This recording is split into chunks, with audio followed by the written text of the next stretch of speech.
ریوبریا به شهاد نوچونا قضای آکری آمارا خویا سال 2016 دیار کرو. تعداد 72 کس بریندار بونا و 5 کس اندن به صدمه بویرن ترافیک جانجد از دایاو. 24298 کس جهاتین سزادان و 82 آفرجی شاین دستوری ترومپل به دست بخن. 459 شوفر هاتین سزادان لماوی سالا بوری دا به عامرین کامیرات چافدریه.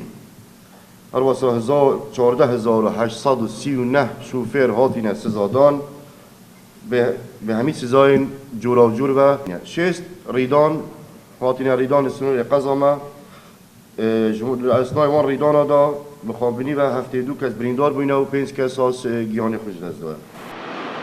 بویر ل 4 سالن در بازبویی که بوینه که سال 2015 77 بویر ها بوینه و 7 کسان جان جده از دایا و هر دیسان پشتی راپور این آرتی لسرنبونا نشانه هادنوچون لسر یا آکری قندیل اب فرمان ریوبر گشتی هادنوچون دهوک رنمایی و نشانه لسروی رکه هات ندانان.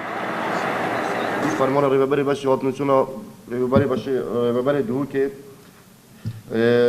رکه آکری روویا هات یک کنترل کردن به رنماین هاتنوچونه و نوکشی آکری قندیل یادکاری دا اوجی دهمیت کنترل کردن برای رنماین هاتنوچونه.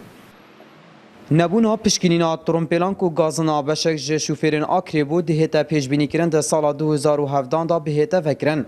هزار ترومپلا چی دل آکری تا فکرن موافقه انشالله خلاص بو عرضی باید ترخا کردن جلای شاروانی و موافقه هزی جهاتی ورگرتن ایشا هلوان زیکاده لآکری هزج ترومپلا.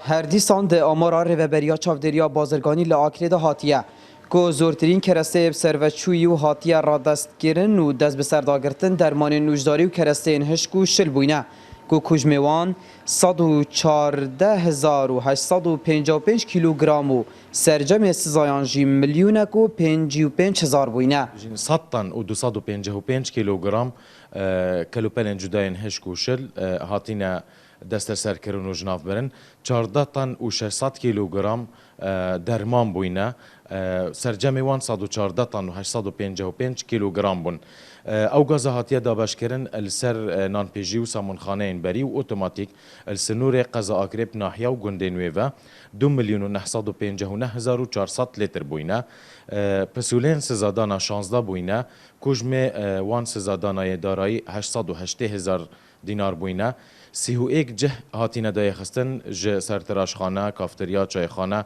خارنگه، نانپیجی و حتی دماهیه. برنگی که گشتی توی آمار و زرارن سنوری قضای آکری لهم سالن در بازبویی ده کم بوینه لی رژه آوان جهف دورنین و پرانی آوان والاتین ضرر بکتی نهاتینه قرابو کرن. گهدار زباری NRT لقضای آکری